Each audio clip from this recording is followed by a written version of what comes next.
ዛዶቅ። ይህ ዛዶቅ ፐርዝ ነው። ተመስገን ነጋሽ ነኝ ከአውስትራሊያ። ተሻገሩ። ብዙ ጊዜ ልንሰማው የምንፈልገው ወይም እየሰማነው የኖርነው ወይም እየሰማን ያደግነው ቃል ነው። መሻገር በራሱ ደስ ይላል። ግን ቆም ብለን ደግሞ ከምንድነው የተሻገርነው? ወዴት ነው የተሻገርነው? ለምንድነው የተሻገርነው ብለን ጠይቀን ብዙ ጊዜ እናውቅ ይሆን አላውቅም። ግን እንዲሁ ሲባል አሜን ብለናል። የተሻገርነው ከምን እንደሆነና ምን በህይወታችን ውስጥ እንደመጣ ቆመን የጠየቅን ስንቶቻችን እንደሆን እግዚአብሔር ይወቅ። መጽሐፍ ቅዱሳችን ላይ በመሻገር ውስጥ በህይወታቸው ውስጥ የሆነ በመንፈሳዊ ነገራቸው ላይ የሆነ በእውቀታቸው ላይ የሆነ በመረዳታቸው ላይ የሆነ ወይም ስለሚከተሉት ጌታ የተጨመረላቸው ነገር ነበረ። እንዲሁ ዝም ብለው አልተሻገሩም። በዓላማ ተሻግረው ነበር። ከተሻገሩ በኋላና ሳይሻገሩ በፊት የነበራቸው ዕውቀት፣ ልምምድ በጣም የተለያየ ነበር። ይህንንም በማቴዎስ ወንጌል ምዕራፍ 8 ላይ በማቴዎስ ወንጌል ምዕራፍ 14 ላይ እናየዋለን። ማቴዎስ ወንጌል ምዕራፍ 8 ዛሬ እናየዋለን። ማቴዎስ ወንጌል ምዕራፍ 14 የሚቀጥለው ሳምንት እናየዋለን። በማቴዎስ ወንጌል ምዕራፍ 8 ላይ ኢየሱስም ከደቀ መዛሙርቱ ጋር በገሊላ ባህር ወይም በጥብርያዶስ ባህር በዛ ባህር ላይ ሲሻገሩ ወደ ጌርሳኔ የሚባለው ቦታ ላይ እየሄዱ እያለ በመሃል ኢየሱስ በታንኳው ላይ ምናልባት ተኝቶ ነበረ።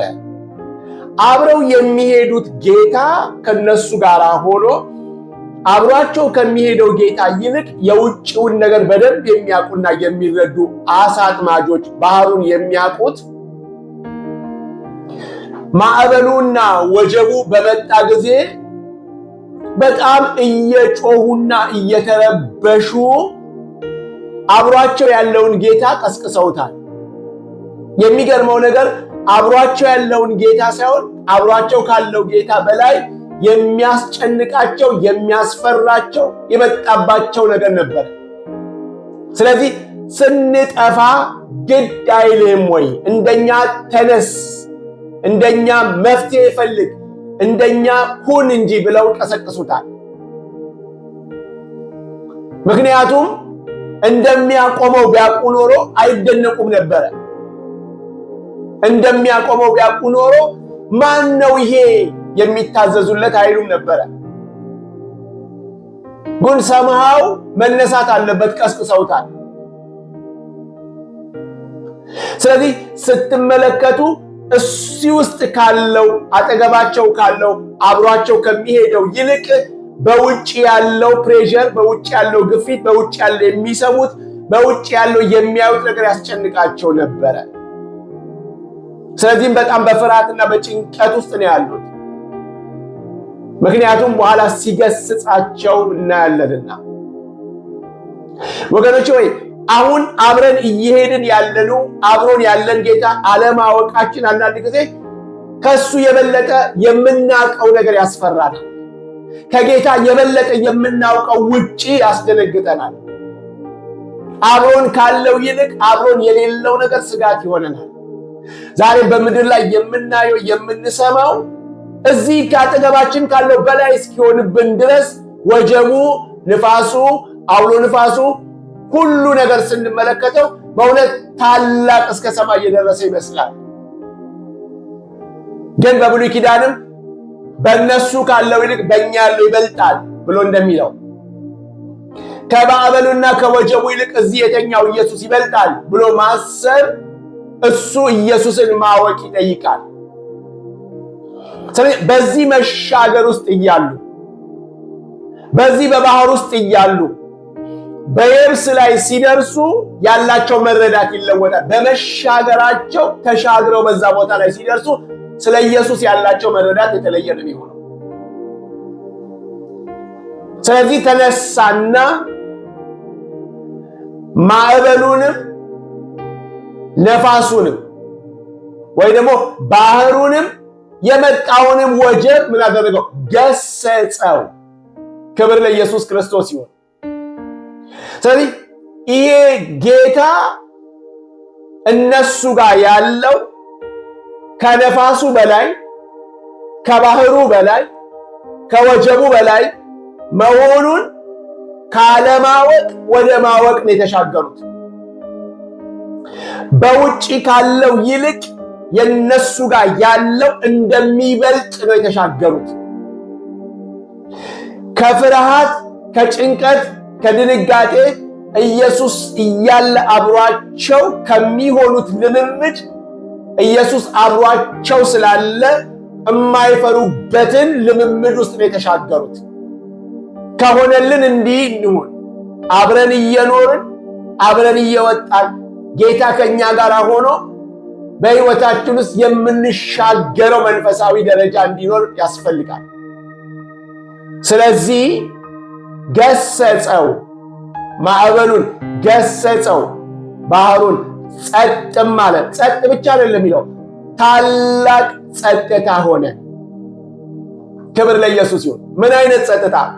ታላቅ ጸጥታ ሆነ።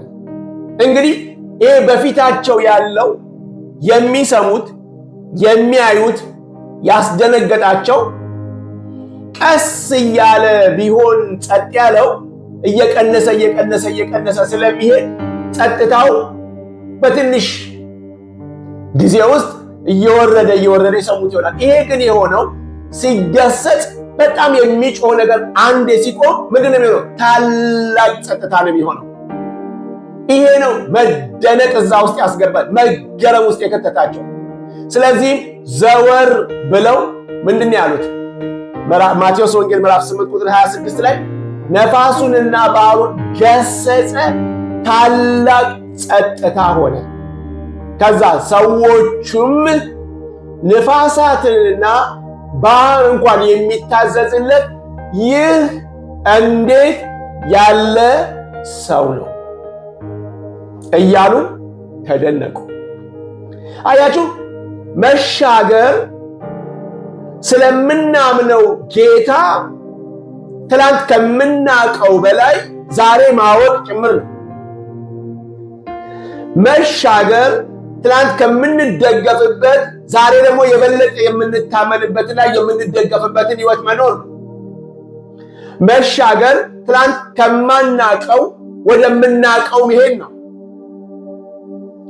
መሻገር የምናምነውን ጌታ አውቀን አብረን መኖር ነው። መሻገር በዓላማ ሲሆን፣ መሻገር በእግዚአብሔር ሐሳብና ፍቃድ ውስጥ ሲሆን በሁሉ አቅጣጫ ነው የምንሻገረው። ስለዚህ እነዚህ ሰዎች ላይ የሆነው የተፈጠረው ነገር እየተሻገሩ ነው። ግን ትላንትና ከነበራቸው ሲነሱ ከነበራቸው ሲንቀሳቀሱ ከነበራቸው መረዳት የደረሱበት ቦታ ሲደርሱ ሌላ ሰዎች ናቸው። አሁን ይህንን ጌታ የሚያውቁት ዝም ብሎ አብሯቸው ተሳፍሮ አብሯቸው ሆኖ እሱ እያለ እንደሚጠፉ ሳይሆን ለካ ይሄ ይሰማል ብለው የማያስቡት ነፋስ፣ ይሰማል ብለው የማያስቡት ባህር፣ ይሰማል ብለው የማያስቡት ወጀቡ የሚሰማው አለ። ለጊዜው ሰው ማን ነው ብለው ተደነቁበት። 14 ላይ ሄደን የሚቀጥለው ሳምንት ስናይ ምን እንዳሉ እናያለን። ግን ለአሁኑ ምንድን ያሉት? ምን አይነት ሰው ነው? ምን ተፈጥሮው የሚታዘዝለት። ሃሌሉያ! አያችሁ፣ ከዚህ ዕውቀት ተፈጥሮ እንደሚታዘዝለትና እንደማይታዘዝለት የማያውቁት ጌታ ሲሻገሩ ተፈጥሮ እንደሚታዘዝና እንደማይታዘዝ አዩ። ኤክስፐሪመንት አረጉት፣ ተለማመዱት። ከሚነገርላቸው ከሚባሉት ከሚሰበኩት በላይ አዩት። በዚህ ቻሌንጅ ውስጥ ሆነው ኢየሱስን አዩት። በዚህ ቻሌንጅ ውስጥ ሆነው ይህንን ልዑል ተመለከቱት። በዚህ ቻሌንጅ ውስጥ ሆነው መለኮታዊውን ነገር ተመለከቱ። ለካ ተፈጥሮ በሱ ቁጥጥር ስር ናት። ለካ ተፈጥሮ ሲናገራት ትሰማዋለች። ለካ ተፈጥሮ ከተፈጥሮ በላይ የሆነ ባለቤት አላት። ክብር ለኢየሱስ ክርስቶስ ይሁን። በዚህ መሻገር ውስጥ በሱ መደገፍ፣ በሱ መኖር፣ በሱ መታመን ለማምደዋል። ስለዚህ ወገኖች ሆይ ተሻገሩ ስንባል ወይም ትሻገራላችሁ ሲባል በደንብ አድርገን ልናቀው ይገባል። ሁሉ ሰው ይሻገራል፣ ሊሻገር ይችላል። ግን የት፣ ለምን፣ እንዴት? በዚህ መሻገር ውስጥ አንድ ነገር እንደ ህብረት፣ አንድ ነገር እንደ ቤተ ክርስቲያን፣ አንድ ነገር እንደ ግለሰብ ልናውቀው የተገባ ነገር ሊኖር ይገባል። ክብር ለኢየሱስ ክርስቶስ ይሁን። ስለዚህም ደቀ መዛሙርት ሲሻገሩ የነበራቸውን ዕውቀትና ልምምድ ሳይሆን ከተሻገሩ በኋላ ዕውቀታቸውና ልምምዳቸው ስለ ጌታ ያላቸው የተለየ ነበረ። ዛሬም እግዚአብሔር ትሻገራላችሁ ባለን ነገር ውስጥ የምናገኘው ዕውቀት፣ የምናገኘው መረዳት፣ የምናገኘው የምናመልከው የምናውቀው ዕውቀት የበለጠ ይሁንልን። ተሻገሩ። የሚቀጥለው ሳምንት ደግሞ ይሄ እንዴት ያለ ሰው ነው ብለው እንደተደነቁት በሚቀጥለው ደግሞ የሚናገሩት ሌላ ነው። እሱን የሚቀጥለው ሳምንት እናያለን። ጸጋ ይብዛ። አሜን። Would you like to listen to the word of God? Then go to Zadok Park and listen to the preaching. You can listen to Zadok Park on YouTube, and don't forget to follow us on Facebook and subscribe. ኢየሱስ ያድናል። ተባረኩ። Zadok